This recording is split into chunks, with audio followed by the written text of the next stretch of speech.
बड़े ऋषि मुनि विचलित हो जाते हैं मर्त्यलोक के। फिर ब्रह्मलोक का आकर्षण, एकमात्र जिनकी नाभि कमल से ब्रह्मा का प्रादुर्भाव हुआ और ब्रह्मा के संकल्प से सृष्टि का प्रादुर्भाव हुआ। ब्रह्मा जी ने संकल्प किया तो आधा शरीर महाराज मनु और आधा वामांग शतरूपा के रूप में, उसी से मनुष्य शरीर की मैथुन धर्म से सृष्टि हुई। ऐसे प्रभु सच्चिदानंद निकुंज बिहारी के अंश में ही ये त्रिदेव विराजमान हैं। जब रसमयी वाणियों का अध्ययन होगा तब ये बात समझ में आएगी। प्रभु बिहारी जी के ही एक अंश से भगवान नारायण महाविष्णु जिन्हें कहते हैं वही, उन्हीं के अंश से ब्रह्मा जी और वही भगवान शिव के रूप में विराजमान है। सृष्टि का सृजन पालन लय इन्हीं त्रिदेव से होता है। और निकुंज बिहारी दूरे सृष्टि आदि वार्ता, सृष्टि की वार्ता से भी दूर रहकर प्रिया प्रेम में पगे हुए अपने प्रेमी जनों को महासुख प्रदान करते रहते हैं।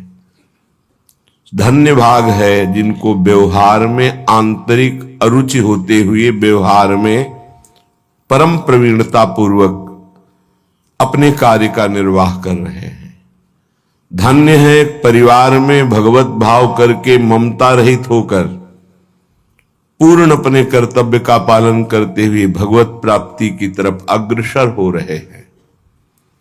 धन्य है जिन्होंने जीवन में नियम ले लिया कि अब मृत्यु भले हो जाए हम पापाचरण नहीं करेंगे, धर्म विरुद्ध आचरण नहीं करेंगे, वो एक दिन परम सुखी हो जाएंगे।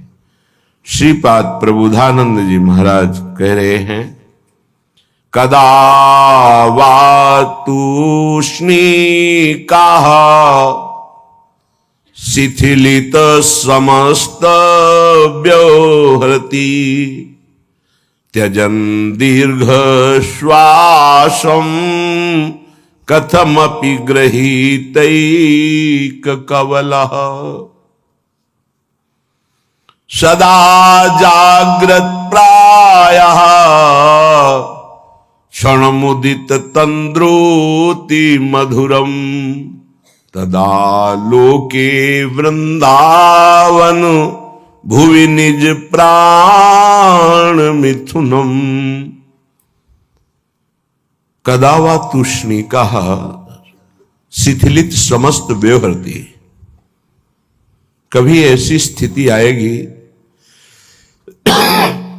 कदा का संबोधन इसीलिए है कि क्या कभी ऐसी स्थिति प्रियाजू कृपा करके प्रदान करेंगे। सदैव मौन में रहें। मौन का तात्पर्य है प्रियालाल की चर्चा के सिवा, राधा नाम के सिवा प्रपंच की चर्चा किंचन मात्र मुख से न हो। डर लगता है, प्रापंचिक लोगों से मिलने में डर लगता है उपासक को। एक ही बात का डर होता है उपासक को, कहीं प्रभु का विस्मरण न हो जाए, कहीं किसी से आसक्ति न हो जाए। ये डर है उपासक का। जब तक भगवत प्राप्ति ना हो तब तक उपासक को इस डर से डरना चाहिए। यही डर ही डरपि हरिवंश हित जिनो भ्रमय गुण सलिल पर जिहि नामन मंगल लोक तिहु सुहरिपद भजु न विलंब करे। किसी शरीर से या वस्तु से, व्यक्ति से, स्थान में आसक्ति होना बहुत सरल है, लेकिन आसक्ति का त्याग करना बहुत कठिन है। आसक्ति है, जा नहीं सकती। अगर आसक्ति किसी की कटती है तो एकमात्र भगवत कृपा से, और भगवत कृपा का किसी के ऊपर अवतरण होता है तो भगवत प्रेमी महात्माओं के संग से, और उस कृपा का स्वरूप होता है मन वचन कर्म से छल कपट छोड़कर उनकी आज्ञा का पालन करना। मन क्रम वचन त्रिशुद्ध सकल मत, हम श्री हित हरिवंश उपासी। ये कृपा पात्र का लक्षण है। गोस्वामी तुलसीदास जी के मन क्रम वचन छाड़ी चतुराई, भजत कृपा करी हैं रघुराई। जो मन से वचन से कर्म से छल कपट का त्याग कर भजन करता है वही कृपा पात्र है, वही भगवत कृपा का रसास्वादन कर सकता है। कभी कभी उपासक के हृदय में जगत मंगल की भावना जागृत करती है माया, मैं जगत मंगल कर दूं, पर उसमें आंतरिक छुपा होता है मान सम्मान, आंतरिक छुपा होता है भोगों का राग, आंतरिक छुपा होता है देहाभिमान। तब तक उपासक प्रचार की भी चक्कर में न पड़े जब तक अंदर प्रसार न हो जाए, भगवत प्राप्ति न हो जाए। उन्हीं गुणों के बोलने का अधिकार, प्रवचन देने का अधिकार है जो गुण तुम में विराजमान हो, अन्यथा उसे दंभ माना जाएगा। आप वैराग्य की चर्चा करें, आप में वैराग्य ना हो तो दंभी। आप त्याग की चर्चा करें, आप में त्याग ना हो तो दंभ है। बिन विवेक वैराग्य भक्त बिन सत्य न एको मानो, भगवत विमुख कपट चतुराई सो पाखंड नहीं जानो। यदि ज्ञान नहीं, वैराग्य नहीं, भक्ति नहीं, तो फिर ये बोलना, समझाना, प्रचार करना सो पाखंड नहीं जानो। भगवत रसिक जी कह रहे वो पाखंड है। यदि आप में वैराग्य नहीं, आप में ब्रह्मबोध नहीं, आप में प्रेम लक्षणा भक्ति नहीं, तो प्रचार किसका कर रहे हैं? सो पाखंड नहीं जानो। इसलिए पूज्य भाई जी से, हनुमान प्रसाद पोद्दार जी महाराज से किसी साधक ने अपनी दशा का वर्णन किया कि मैं प्रचार करता हूं, लाखों हमारे शिष्य हैं, पर हमारी स्थिति ऐसी है। तो भाई जी ने कहा कि हम आपके चरणों में हाथ जोड़कर निवेदन करते हैं कि आज से बंद कर दो ये, और आप एकांत स्थान का सेवन करते हुए निरंतर मौन धारण कर भजन करो, तो अपनी दुर्गति से बच जाओगे। नहीं तुम्हारे जो स्थिति है वो तुम्हें दुर्गति में पहुंचा देगी। महापुरुषों के वचनों को पकड़ना चाहिए। किसी प्रवीण प्रवक्ता ने पूज्य जुड़िया बाबा जी से प्रश्न किया, मेरा कल्याण कैसे होगा? तो बाबा ने कहा 7 जन्म में भी नहीं होगा।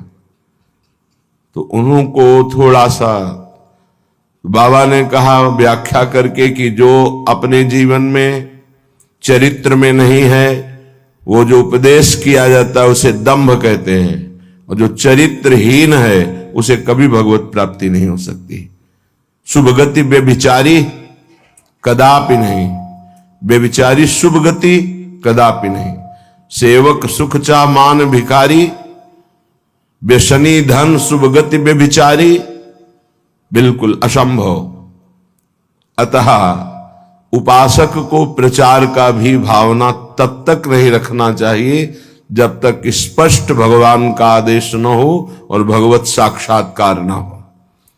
इसके पहले कदम न रखे प्रपंच में। श्रीपाद कह रहे कदावा तूष्णी कहा शिथिलित समस्त व्यवहरती, समस्त व्यवहार को शिथिल कर दे और मौन धारण कर ले। यदि भगवत प्राप्ति करनी है तो प्रपंच करना है, धन कमाना है, प्रणाम नमस्कार भोग वासना में खेलना है, वो बात अलग है।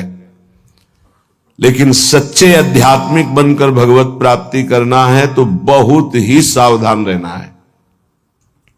मौनम ये बहुत अपराधों से बचा देता है और नाम जप में बड़ा सहयोगी है। श्रीपाद कह रहे हैं कि मौन धारण कर, ताते मौन रहनो उचित है। ध्रुवदास जी महाराज, आवश्यक हो कम शब्दों में भागवतिक शब्द बोल दो, ये मौन के अंतर्गत ही आता है। अनावश्यक बिल्कुल ध्यान नहीं देना, कोई प्रणाम नमस्कार, कोई नाना प्रकार के संबोधन प्रश्न बिल्कुल नहीं बोलना, मानो आप पागल हैं, सुनाई नहीं, देखा ही नहीं। ये महापुरुषों की बात कहते हैं। पास समीप बैठे हुए प्रश्न कर रहे हैं, वो दूसरी दिशा को देख रहे हैं। गंभीर मुद्रा है, बोलते रहो। इतना धैर्य होना चाहिए उपासक में कि सामने वाला बोलता रहे, अपने को कोई फर्क नहीं पड़ता। आवश्यक है तो बोल दिया, नहीं तो अनावश्यक हम उसको कहेंगे भी नहीं कि चुप रहो, उठ के जाओ यहां से। नहीं, मौन है, हम उठ के चल दिए। अपनी तरफ से बिल्कुल वाणी को बहुत संयम में रखे। दूसरी बात कह रहे हैं कि समस्त व्यवहार को जो शिथिल कर देता है, ये व्यवहार ही तो फंसाए हुए है संसार को। लोक धर्म, त्यज लोक धर्मान। अगर भगवत प्राप्ति करनी है तो धर्मम भजस्व सततम त्यज लोक धर्मान। लोक धर्म का त्याग अत्यंत अनिवार्य है। विरति बहुकर्मा निरत निरंतर सज्जन धर्मा। छठदम शील विरत बहुकर, ये भक्ति का लक्षण है। छठदम शील विरत बहुकर्मा निरत निरंतर सज्जन धर्मा। उन धर्मों का आचरण करते हैं जो साधुजनों के द्वारा आज्ञा दी गई, विधान किया गया है। शास्त्र जिसे विधि कहते हैं, भगवत प्राप्ति के लिए। विरत बहुकर्मा, वो निरर्थक व्यर्थ प्रापंचिक पापात्मक कर्मों का पूर्ण रूप से त्याग, और ऐसे व्यवहारिक कर्मों का भी त्याग जिनमें उलझ करके भगवत चिंतन छूट जाता है। क्या मिलेगा अगर ऐसी स्थिति कर ली जाए? मौन, निरंतर नाम जप, व्यवहार को शिथिल कर दिया गया तो बोले सदा जागृत प्राया क्षण मुदित तंद्रोति मधुरम। जो प्रायः प्रार्थना करते रहते हैं कि कभी 2-4 मिनट के लिए ऐसी स्थिति आई कि जागृत में शरीर शुद्धि भूल गए। एकमात्र आराध्य देव निकस कुंज ठाढ़े भय भुजा परस्परंश। श्री राधा वल्लभ मुख कमल निरखि नयन हरिवंश। नेत्र मुद्रित हैं, अवस्था जागृत है, और भाव देह में ऐसी गाढ़ अवस्था है कि स्थूल का चिंतन ही खत्म हो चुका। ये अवस्था है वृंदावन प्रेम की। सदा जागृत प्राया पर क्षण मुदित तंद्रोति मधुरम। जैसे तंद्रा में ऐसी स्थिति पर बिल्कुल जागृत, नेत्र मुद्रित हैं, मुंदे हुए हैं, तंद्रा जैसी। मधुर मधुर मधुरम तदा लोके वृंदावन भुवि निज प्राण मिथुनम। प्राण मिथुन श्री युगल सरकार दिव्य वृंदावन की निकुंज के प्रथम द्वार पर गलवहियां दिए हुए आ रहे हैं। ये उपासक देख रहा है। ये लिखा हुआ केवल नहीं है, यदि आप सही चलोगे तो वो झलकने लगेंगे आपके नेत्रों में, वो छा जाएंगे। क्या देखता है उपासक? अकस्मादेकस्मान नवललित कुंजाद बत बहिर भवत स्मृत्वा नव्यम तरुण मिथुनम लौकिकमिव। लौकिकमिव, जैसे हम आपको देख रहे हैं ऐसे ऐसे प्रिया प्रीतम के दर्शन होते हैं। ऐसे नहीं वो केवल भाव में ही देख रहा है। गतो दूरम दृष्ट्वा पुनरथ निवृत्य स्वदैतौ विलोक श्याम वृंदावन भुवि महाप्रेम विकलः। जिसने सारे संबंध विस्मृत कर दिए हैं, कोई हमारा नहीं प्रिया प्रीतम से। इतना अपनापन हो कर लिया कि हृदय में किसी का संबंध नहीं, किसी का स्मरण नहीं, कोई व्यवहार नहीं। मौन धारण किए हुए निरंतर नाम जब जागृत अवस्था में मुद्रित नेत्र प्रिया प्रीतम के ध्यान में डूबा हुआ, उसको ये सौभाग्य मिलता है।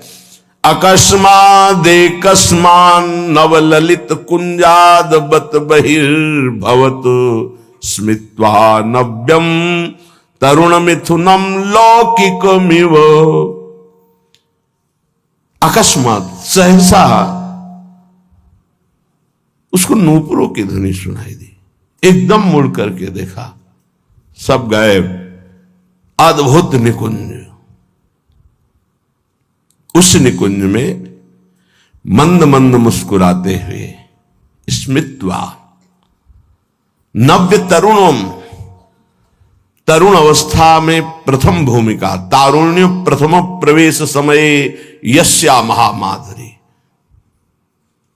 13-14 वर्ष की अवस्था का स्वरूप, नव किशोरी नव किशोर, लौकिक में हो, ऐसे जैसे हम आपको देख रहे हैं, आप हमें देख रहे हैं, ऐसे दर्शन होता है। अहो भाग, ये धाम ऐसी कृपा करता है। इसमें कोई साधन प्रधान नहीं भाव रहता। धाम कृपालु है, पर उस कृपा का अवगाहन करने के लिए तन्मयता चाहिए, आराध्य देव की तन्मयता चाहिए, तभी मौनम, व्यवहार शिथिल, निर्मम, किसी से कोई ममता नहीं। ये जब निकले हो तो वस्तु प्राप्त करो, इधर उधर नहीं। सबसे भूल हो जाती है। यहां किसी को अपना मानना, कुछ अच्छा लगना, कुछ सुखद लगना, ये सब भगवान की विचित्र माया के द्वारा चित्त का आकर्षण किया जाता है। भक्तों के जीवन में इसीलिए ऐसी घटना घटती है कि कीन हो इसका बहु अभिमाना, शोक हो वंच कृपा निधाना। कृपा निधान भगवान देखते कि मेरे भक्त में जितेंद्रियता का अभिमान है, ब्रह्मचर्य का अभिमान है, पवित्रता का अभिमान है, तो फिर वो ऑपरेशन कर देते हैं। फिर वो अभिमान नहीं जागृत होता। ऑपरेशन बड़ा विचित्र होता है भगवान का, उपहास करवा के, अपमान करवा के, या विवेक के द्वारा, या उनके प्रियजनों के द्वारा निरादर करवा के, कई तरह के वृत्तियों से भगवान ऑपरेशन कराते हैं अपने जन का। हृदय जब निर्मम होता है, ममता रहित, अहंकार रहित, व्यवहार रहित, एकमात्र प्रियालाल में अपनापन, तब ये स्थिति का रसास्वादन होता है। आवत सी वृषभानु दुलारी, जिनको देख करके प्रेम में प्रभु विकल हो जाते हैं, उन प्रियाजू का जब उपासक को साक्षात्कार होता है तो केवल आचार्य कृपा ही हृदय को संभालती है, अन्यथा सामर्थ्य नहीं है। ऐसा रूप श्री लालजू महाराज का है कि बड़े बड़े मुनि जो निर्विकार ब्रह्मबोध संपन्न हैं, उनके मनों को क्षण में मोहित कर ले। मोहन मुनि सघन प्रगट परमानंद, गुण गंभीर गोपाला। ये मोहन मदन त्रिभंगी, मोहन मुनि मन रंगी, मुनियों के मन में अपने प्रेम रंग को रंग दिया। ऐसा रूप सुखदेव मुनि, बड़े बड़े महात्मा जो ब्रह्मबोध त्यागी, वैरागी, जहां कहीं भी शब्द स्पर्श रूप रस गंध का लेस भी आकर्षण नहीं, उनको आकर्षित करके बलात् अपने रूप का प्रेमी बना लिया। ऐसे रूप सौंदर्य समुद्र प्रभु अनशन पर भुज दिए बिलोकत, इंदु बदन बिबियोर, करत पान रस मत परस्पर, पर लोचन त्रसित चकोर, फिर भी नेत्र प्यासे हैं। ऐसे युगल सरकार को जब उपासक देखता है तो उसकी क्या दशा होती होगी।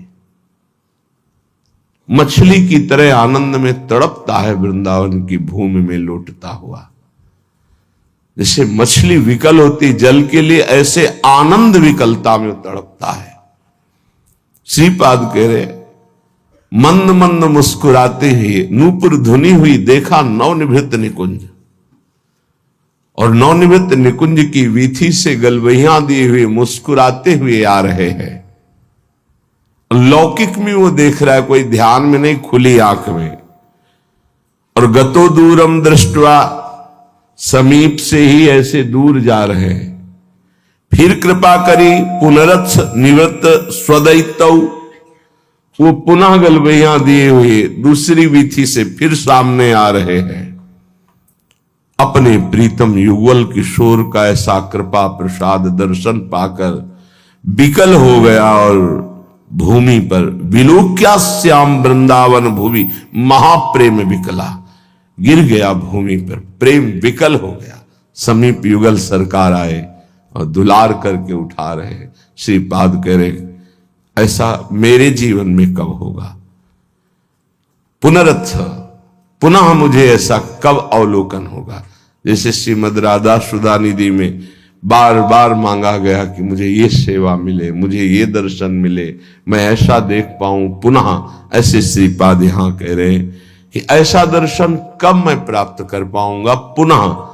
जो हमारे साथ घटना घटी कि अकस्मात नूपुर ध्वनि हुई, उधर देखा नवनिभृत निकुंज, और सुंदर वीथी से युगल सरकार मुस्कुराते हुए परस्पर वार्ता करते हुए आ रहे, और समीप से दूर गए, फिर दूसरी वीथी से आ रहे। उनको ऐसे देखकर प्रेम विकल होकर के वृंदावन की भूमि में मूर्छित हो गया, आनंद मूर्छा। विलोक श्याम वृंदावन भूमि महाप्रेम विकला। फिर सरकार किशोरी किशोर आकर दुलार करते हुए उठा। ऐसा कब होगा? कितना अपार सुख उस उपासक को मिल रहा होगा जो ऐसा अनुभव कर रहा है, ऐसा देख रहा है। श्रीपाद कह रहे कदा वा स्वच्छंदम दिन रजनी वृंदावन वने, चरन्ने कहा स्वस्त्यद्भुत नव निकुंज अयालिशु विशन। अकस्मात् देवा लौकिक मधुर कैशोर शुभया, इतो ना त्वं याया इति मृदुगिरा वारयति माम।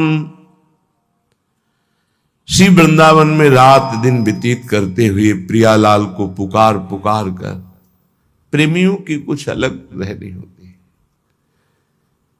विरह कमंडल कर लिए बैरागी दूने, मांगत दर्श मधु करी, छके रहत दिन रैन। रात दिन एक ही मांग रहती है, कब मिलोगे? तो क्या मिले नहीं? नहीं, रात दिन मिलने पर भी मिलने की चाह बनी हुई। ये कौन सी पहेली है?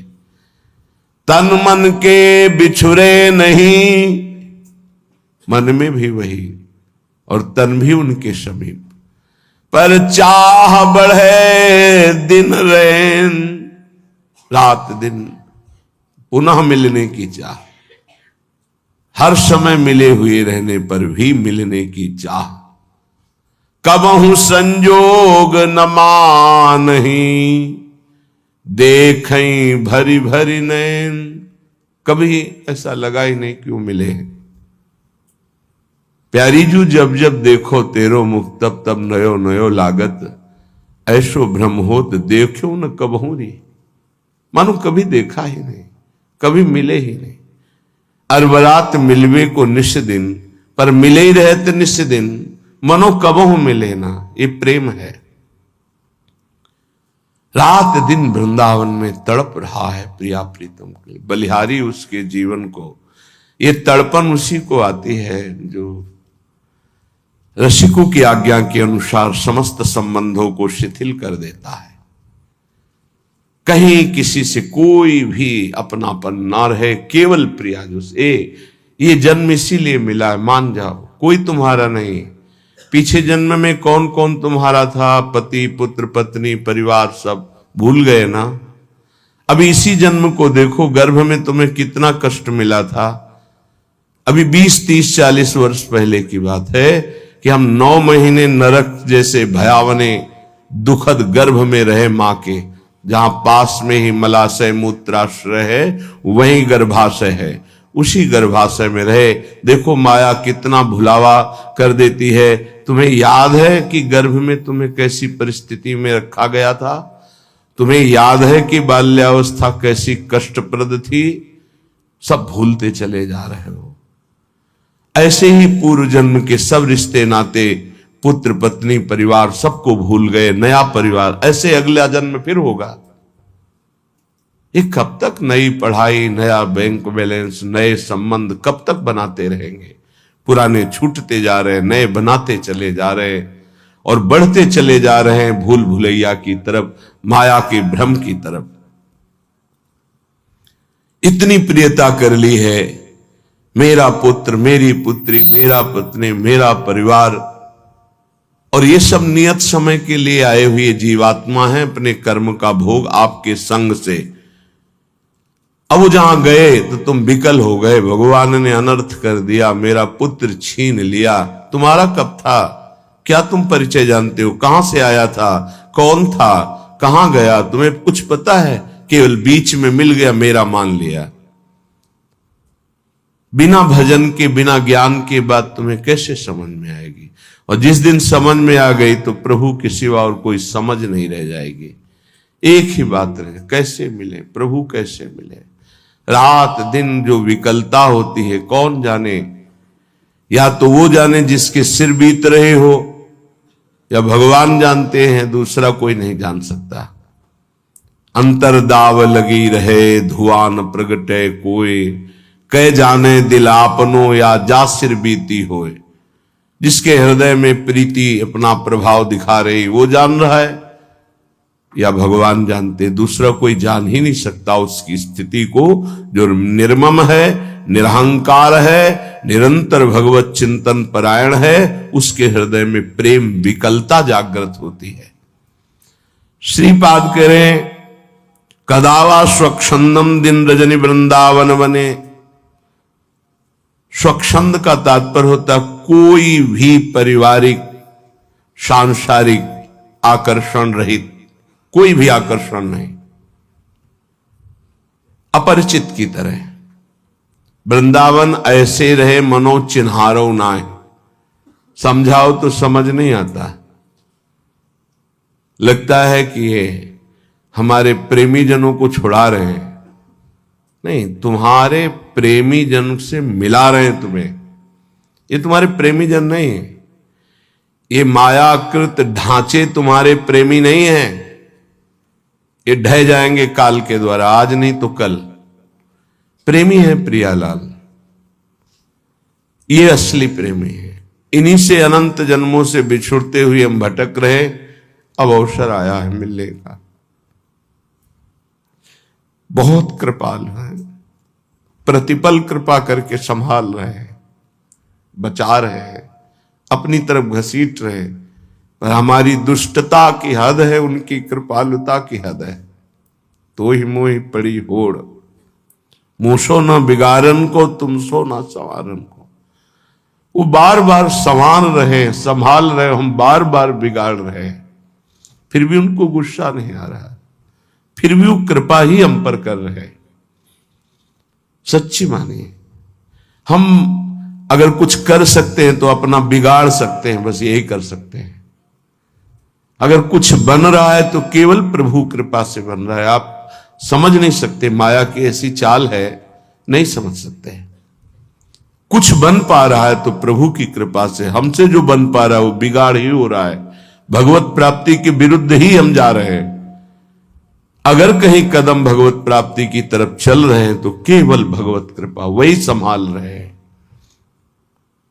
देख लो आप इसी जन्म के रजिस्टर को अपने हृदय में देख लो। जितना आपको ज्ञान है उसी से आप अपना निर्णय कर लो कि अगर आपको हर चेष्टा का दंड मिले जो आपने किया, तो कितने जन्म आप भोगोगे। क्योंकि एक गलती का आजीवन कारागार में वास मिलता है भारतीय संविधान के अनुसार। तो भागवतिक संविधान के अनुसार जो तुम्हारे पाप खुले नहीं, बहुत से बड़े बड़े भयानक पाप कर डाले हैं, भ्रूण हत्या, गर्भ हत्या, व्यभिचार, नाना प्रकार की कितनी कपट भरी चेष्टाएं, धन कमाने के लिए कैसे कैसे छल कपट किए। सोचो उनका सबका हिसाब यदि, तो कितने जन्म हमें भोगने पड़ेंगे। एक जन्म में नहीं भोग सकते। एक जन्म के लिए तो एक केवल अपराध है जो तुम्हें आजीवन कारागार में बंद करा देगा, जो तुम्हें एक जीवन को नष्ट करके फांसी में चढ़ा दिया जाएगा, एक अपराध का फल। और ऐसे करोड़ों अपराध हमारे अनंत जन्मों में हुए हैं, पर प्रभु के मार्ग में हम चलने लगे, ये केवल कृपा, हमारी कोई साधना नहीं, ये केवल हमारे लाडली लाल की कृपा। ऐसे अपराध भयानक छुपे हुए हैं जिनका दंड मिले तो हम सैकड़ों जन्म भोगे तो भी नहीं पार पा सकते। भारतीय संविधान में देख लो कानून, फिर शास्त्रीय संविधान तो बहुत ही कड़ा है, इसमें तो किसी तरह छल कपट भी कर सकते हो, शास्त्रीय संविधान में नहीं, क्योंकि वहां सब दैवी शक्तियां आपको प्रतिपल देख रही हैं। तुम्हारी गवाही या वकालत की जरूरत नहीं होती, एक सेकंड में सब हिसाब किताब हो जाता है। वहां ये थोड़ी कि तुम्हें बैठो, आदर के साथ तुम्हें बैठा लें, फिर तुमसे पूछें, फिर गवाही, फिर नहीं साहब हमने ऐसा नहीं किया, ये सब कुछ नहीं। एक सेकंड के कम हिस्से में पूरा हिसाब, अनंत सृष्टि है, इतना समय नहीं है वहां किसी गवाही की जरूरत। और एक सेकंड का भी हिसाब चूक नहीं होगी। सत क्रिया और असत क्रिया अगर एक सेकंड में हुई तो उसका भी हिसाब होगा। इसीलिए जो विवेकी जन बहुत सावधान रहते हैं। थोड़ा जीवन है, इस जीवन को पवित्र बिता करके धरोहर की भांति, जैसे कोई तुम्हें सुंदर वस्त्र दे और तुम उसे रखे रहें कि ये उसका है, पवित्र वस्त्र, ज्यों का त्यों वापस कर दिया, उसको गंदा नहीं किया, वो होता है महात्मा। चदरिया जैसी की तैसी धरी दीनी, चदरिया झीनी रे झीनी। ये शरीर रूपी चद्दर भगवान ने दी, निर्मल रखो, इसको मलिन मत करो। मलिन हो गया तो गुरु कृपा उसको पवित्र कर देगी। आश्रित रहो, आज्ञा का पालन करो, भगवत प्राप्ति के लिए कमर कस लो। ये जीवन केवल भगवान के लिए। श्रीपाद कह रहे हैं, दिन रजनी वृंदावन बने, रात दिन नाम जप करते हुए, अगर आप बाहर भी हो तो रात दिन नाम जप करो। आप सोचते हैं पढ़ लिख कर कोई ऐसा पद मिल जाए, रुपया पैसा मकान हो, बस हम सुखी हो जाएंगे। पद कुछ नहीं, रुपया कुछ नहीं, मकान कुछ नहीं, स्थिति। बड़े भाग्यशाली जन हैं जो अध्यात्म स्थिति की तरफ चलते हैं, रात दिन नाम जप कर रहे हैं, धर्म पूर्वक व्यवहार कर रहे हैं। जो जा रहा है तो शोक नहीं, आया तो हर्ष नहीं, वो महात्मा, वो भगवत प्राप्ति के योग्य हो जाता है। गए की सोच नहीं, चाहे वो मृत्यु से गया हो, चाहे वो घर से गया हो, चाहे वस्तु हो, व्यक्ति हो, स्थान हो, गए की सोच नहीं, आए की हर्ष नहीं। वो भगवत प्राप्ति का उपासक रात दिन भजन करते हुए भगवान को प्राप्त होता है। चरण ने कहा स्वस्त्यद्भुत नव निकुंजालिषु विशन। वो सदैव एकांत में चिंतन करता रहता है, एकाकी। एकांत का शब्द आते ही कोई कमरा, कोई गुफा ऐसा सोचने लगते हैं, उसे एकांत नहीं कहते। ये तो बाय है, एक एकांत स्थान को लेकर के बात। एकाकी विचरण करने का मतलब अंदर केवल परमात्म चिंतन, केवल भगवत चिंतन, वो एकांत ही है। चाहे वो ऑफिस में बैठा हो, फावड़ा चला रहा हो, किसान हो, चाहे व्यापारी हो, एकमात्र भगवान का आश्रय, उनका चिंतन, वो एकाकी ही माना जाता है, एकांत ही माना जाता है। एकांत बैठे हुए प्रपंच का चिंतन कर रहा है, वो प्रपंची ही माना जाता है। जो सदैव एकांत चिंतन करते हुए, तो उसके जीवन में मंगल सौभाग्य उदय होता है। अकस्मा देवालौकिक मधुर किशोर सुवया, अलौकिक नवनिभृत निकुंज, और सामने प्रिया प्रीतम, और एक सखी कहती है, इतो ना तुम याया, इधर मत आना, वहीं खड़े रहना।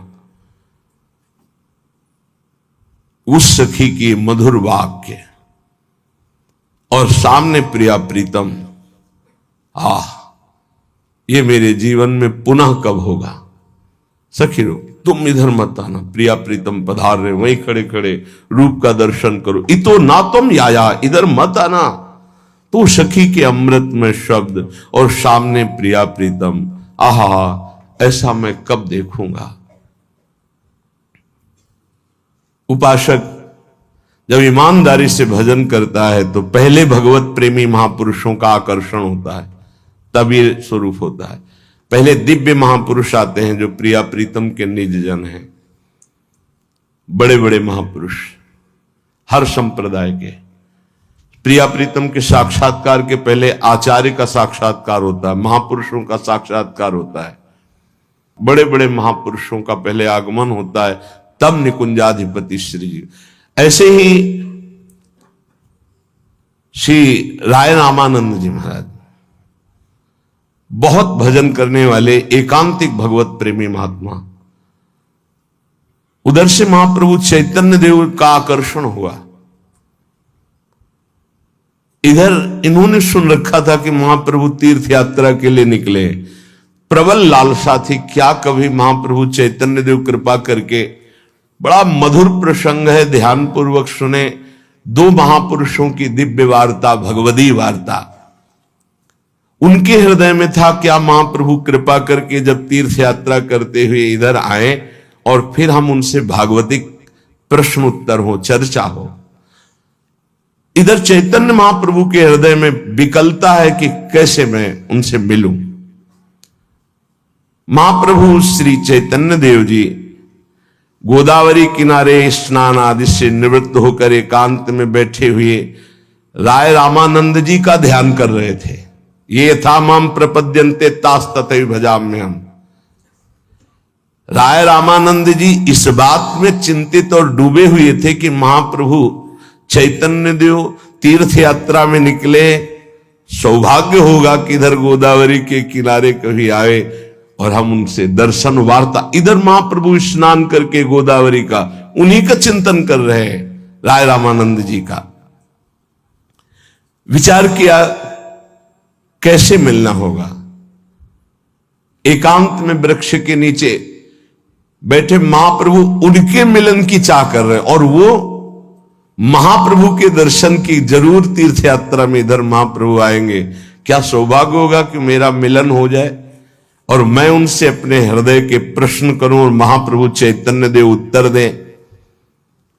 बड़ी विचित्र भगवान की लीला होती है। राय रामानंद जी के मन में आया कि आज गोदावरी स्नान करने चलते हैं। बहुत धनी, पूरे राज परिकर उनकी सेवा में, जैसे राजा महाराजा, ऐसे पालकी में बैठे, बाजे बज रहे हैं, आगे ब्राह्मणों की मंडली चल रही वेद मंत्र का उच्चारण करती हुई, क्योंकि स्नान करने जा रहे हैं। पालकी में बड़े तेजस्वी राय रामानंद जी, आसपास अंगरक्षक आगे ब्राह्मण मंत्र उच्चारण करते हुए आए। गोदावरी के तट पर पालकी रखी गई, मंत्रों का उच्चारण करते हुए अभिषेक आदि। महाप्रभु ने दूर से वृक्ष की छाया में जो बैठे थे, इतने तेजस्वी और सुना था धनी है, हो सकता है राय रामानंद जी हो, क्योंकि इतना ऐश्वर्य और इतनी पवित्रता, इतनी भक्ति जो हमने सुना था, शायद ये वही हो। हृदय में बड़ा उत्साह हुआ कि मिलन की इच्छा थी। महाप्रभु चैतन्य देव, भगवान श्री कृष्ण ने मिला दिया। भक्त जितना मिलने के लिए व्याकुल होता, उससे ज्यादा भगवान को मिलने की व्याकुलता होती। जैसे राय रामानंद जी के हृदय में था, क्या ऐसा होगा कि महाप्रभु तीर्थ यात्रा के लिए निकले, इधर आ जाए और हम उनके श्री चरणों में बैठ करके भागवतिक प्रश्न उत्तर करें। तो महाप्रभु के हृदय में था, सुना है इधर बहुत बड़े महाभागवत, बड़े धनी मानी होते हुए भी दैन्य उनके दर्शन करूं और उनसे भगवत चर्चा करूं। देखो कैसा संयोग बना कि महाप्रभु चैतन्य देव स्नान करके वृक्ष के नीचे ऐसा सोच रहे हो, वो पालकी में बैठ के स्नान करने के लिए आए। महाप्रभु को निश्चय हो गया उनकी को देख करके दूर से कि ये राय रामानंद जी ही है।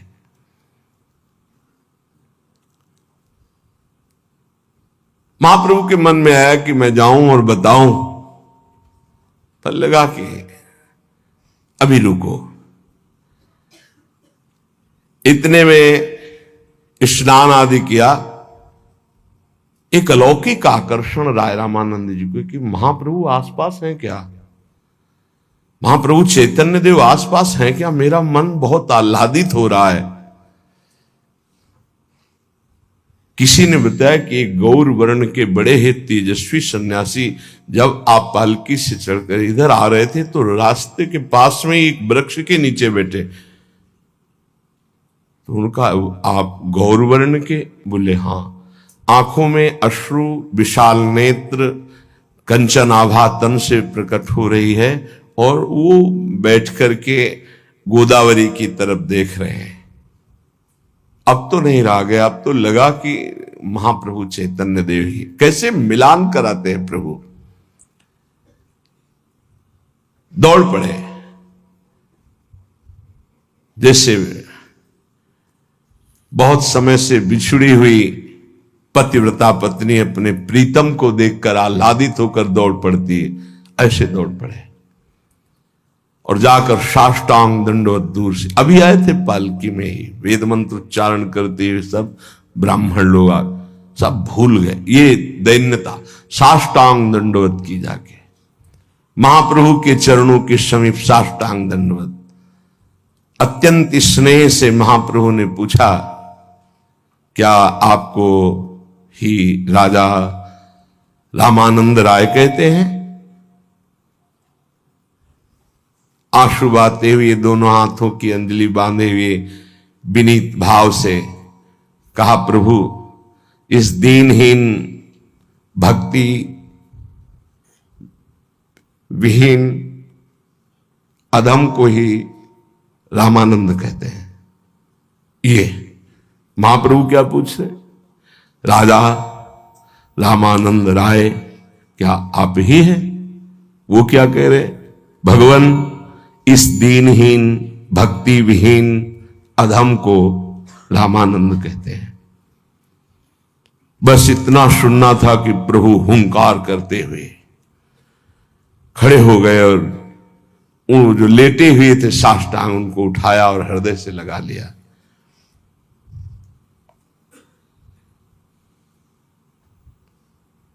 और कहा कि जब से सार्वभौम भट्टाचार्य ने बताया था कि इस प्रांत में राय रामानंद नाम के महाभागवत रहते हैं, तब से मैं विकल था कि कब मुझे दर्शन होंगे।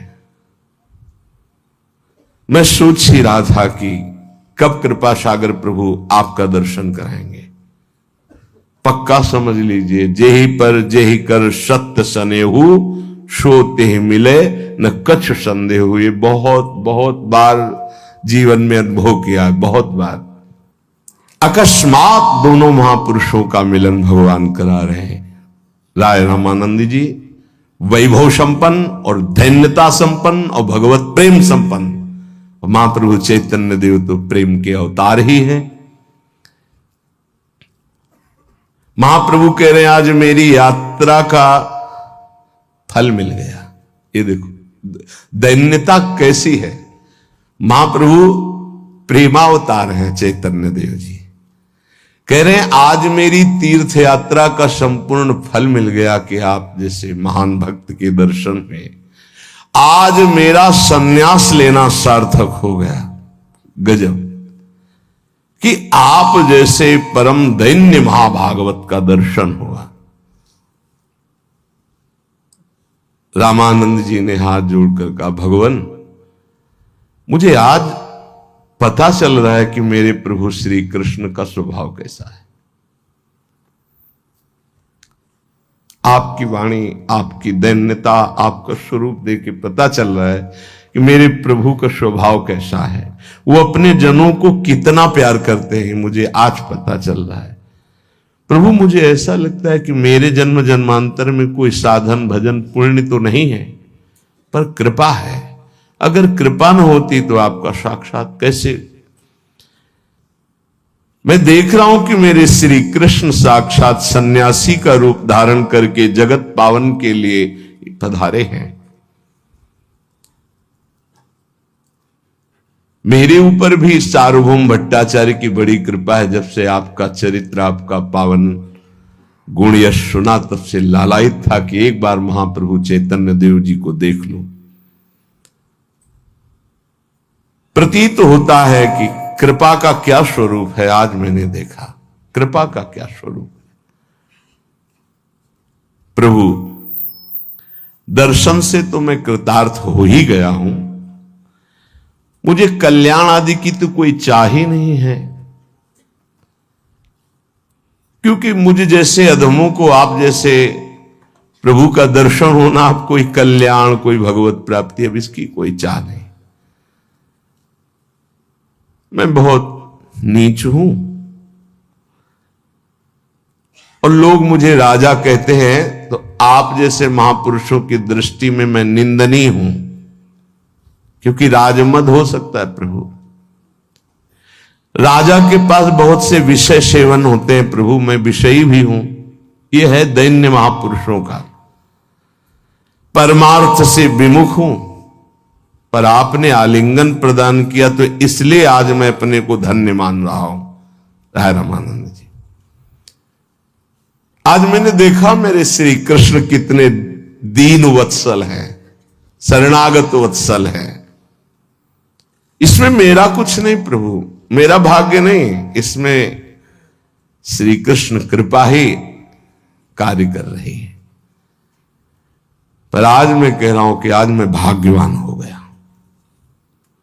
अब मैं अपने भाग्य की स्वयं प्रशंसा करता हूं, क्योंकि साक्षात श्री कृष्ण ने मुझे दर्शन दिया और आलिंगन किया। मुझे स्मृति नहीं है कि मेरा कोई भजन, कोई साधन बल इसमें काम किया, इसमें केवल कृपा बल काम किया। महाप्रभु ने कहा, राय महाशय, मैं आपके मुख से श्री कृष्ण चर्चा सुनने के लिए व्याकुल हूं। क्या आप मुझसे श्री कृष्ण चर्चा करके मुझे कृतार्थ करेंगे? चैतन्य महाप्रभु ने कहा।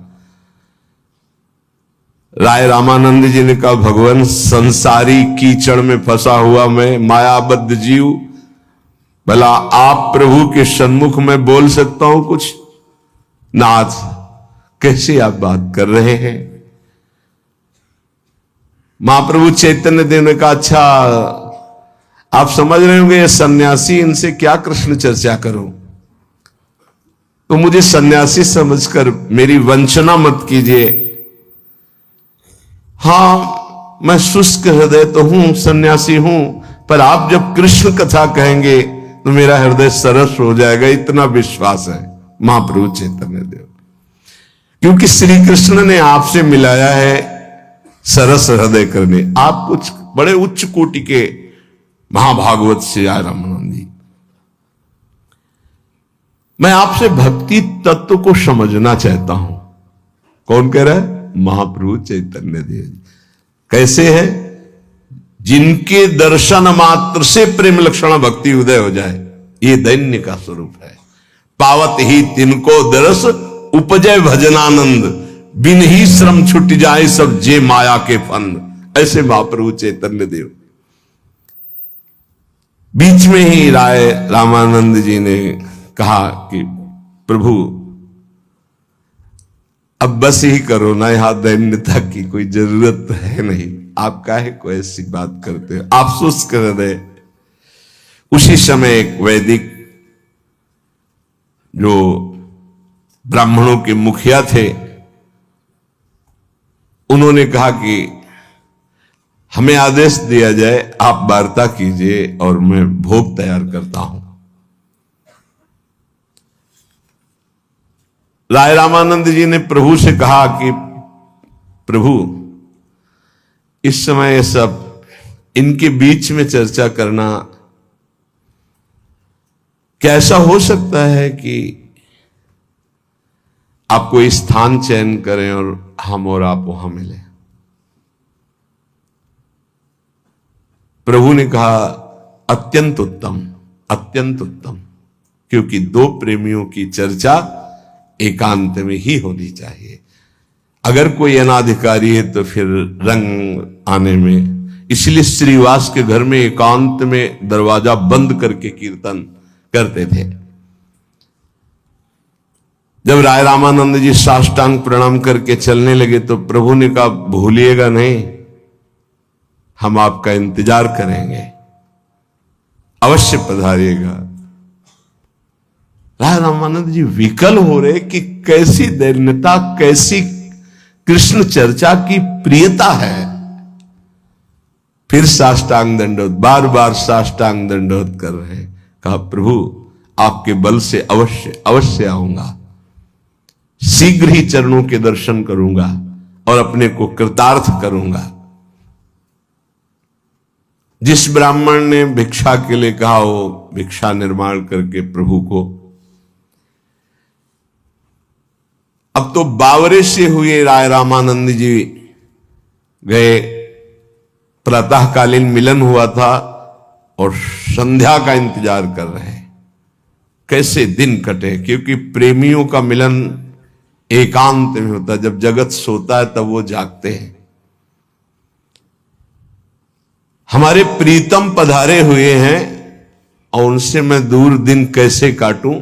बस उन्हीं की वही बात, वही दैन्यता, वही उनका उठाकर गले से लगाना, बार बार अश्रु प्रवाह कर रहे हैं एकांत में। मन डूब जाता है।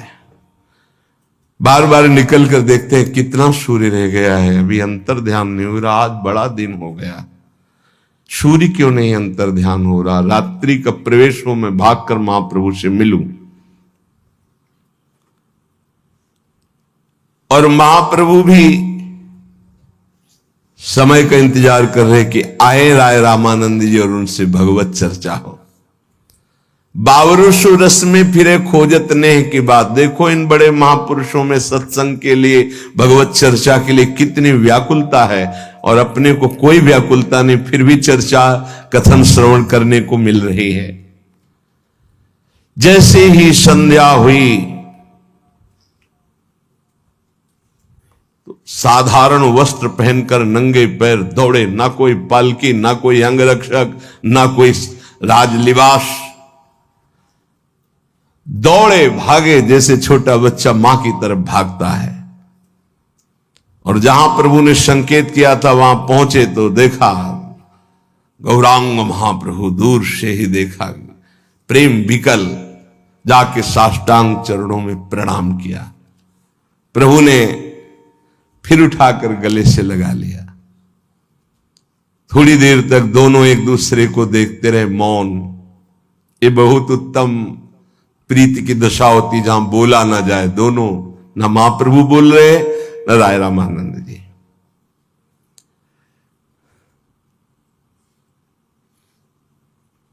महाप्रभु ने कहा राय महाशय चुप रहने से काम नहीं चलेगा, अब आपको कृष्ण चर्चा करनी पड़ेगी।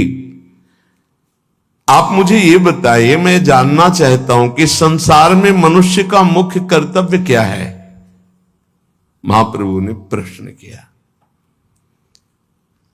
आप महाभागवत हैं, मैंने सुन रखा है सार्वभौम भट्टाचार्य से, आप कृपा करके बताइए मनुष्य का मुख्य कर्तव्य क्या है। ये महाप्रभु चैतन्य देव जी ने पूछा। बहुत बहुत उत्तम, सब शास्त्रों की सार चर्चा हुई राय रामानंद और महाप्रभु चैतन्य देव जी के बीच में। राय रामानंद जी विनीत भाव से हाथ जोड़कर खड़े, बोले समझ गए प्रभु, आप मेरी वाणी में बैठकर बुलवाना चाहते हैं ना, अच्छा ये यंत्र है, आप जैसा चाहो तैसा बुलवा लो। कितना दैन्य स्वरूप। तो प्रभु मेरे हृदय में बैठकर प्रेरणा कीजिए और वाणी में बैठकर बुलवा लीजिए जो आप प्रश्न किए हो। आपकी कृपा से, आपके बल से ही आपके सामने मैं वार्ता कर सकता हूं, मेरी सामर्थ्य कहां। प्रभु ने कहा पुनः मैं प्रश्न करता हूं कि मनुष्य का मुख्य कर्तव्य क्या है, आप वर्णन कीजिए। मनुष्य का इस संसार में जन्म लेना, मनुष्य रूप में, उसका मुख्य कर्तव्य क्या है? तो राय महाशय ने कहा, प्रभु स्वे स्वे कर्मण्यभिरतः संसिद्धिं लभते नरः। अपने अपने धर्म के अनुसार कर्तव्य कर्म करते हुए वो कर्तव्य कर्म भगवान को समर्पित जो कर देता है वो परम सिद्धि को प्राप्त होता है। मनुष्य का कर्तव्य है कि अपने अपने धर्म पूर्वक कर्तव्य का पालन करे और अपने कर्तव्य को भगवान को समर्पित कर दे। पहला उत्तर। इससे भगवान श्री हरि की आराधना हो जाती है। जो अपने कर्तव्य को छोड़ देता है वो भ्रष्ट हो जाता है, नष्ट हो जाता है। मुझे तो सरल सुगम सुकर उपाय यही सूझता है कि अपने अपने कर्तव्य का धर्म पूर्वक पालन करे और वो कर्म भगवान को समर्पित कर दे। एक खुली बात समझ लीजिए, ये हजारों बार चर्चा हो चुकी है। बिल्कुल ये शास्त्र सम्मत महापुरुषों की बात, उसको भगवत प्राप्ति होती है। जगह जगह शास्त्रों में वर्णन किया गया है, उसी के द्वारा हम ये उत्तर दे रहे हैं कि स्वे स्वे कर्मण्यभिरता संसिद्धिम लभते नरः। अपने अपने धर्म का कर्तव्य का पालन करे और वो भगवान को समर्पित कर दे, इससे भगवत प्राप्ति हो जाती है। महाप्रभु मुस्कुराए और मुस्कुराते हुए कहा, राय महाशय बहुत सुंदर बात कही। सचमुच संसार में सभी मनुष्यों के लिए अपने धर्म का पालन करना अत्यंत श्रेयस्कर है। शास्त्रों में बहुत वर्णन है। जीव पाप और पुण्य दोनों के मिश्रण से मनुष्य शरीर प्राप्त करता है। महाप्रभु चैतन्य देव बोल रहे हैं, जीव पाप और पुण्य दोनों के मिश्रण से मनुष्य शरीर प्राप्त करता है। इसीलिए उसके पूरे जीवन में दो बातें देखी जाती, विपत्ति, घटना, दुख, परिस्थिति ऐसी, और सुख, संपत्ति, हर्ष के समय। ये दो चीजें, पुण्य का संयोग बनेगा तो सुख आदि, उन्नति आदि, लाभ आदि, विजय आदि। पाप का संयोग बनेगा तो हार, दुख, विपत्ति ये प्राप्त होते हैं। ये निश्चित हो चुका है इस जीवन में। इसलिए जिनकी वासनाएं विषय भोगों में फंसी हुई हैं, उनके निमित्त धर्म अर्थ काम रूपी त्रिपुरुषार्थ युक्त धर्म का विधान है। यदि मनुष्य अपने धर्म से नहीं चलेगा, स्वेच्छाचार से भोगों को भोगेगा तो पतित हो जाएगा और नरक को जाएगा, नारकी योनियों को प्राप्त होगा। इसलिए ठीक शास्त्र मर्यादा के धर्म का पालन करे, धर्म की आड़ में वासनाओं का पोषण न करे। धर्म पूर्वक बर्ताव करने से उसे उत्तम गति प्राप्त होती है। किंतु अभी बात पूर्ण नहीं हुई। प्रभु की ऐसी बात सुनकर रामानंद जी ने कहा, प्रभु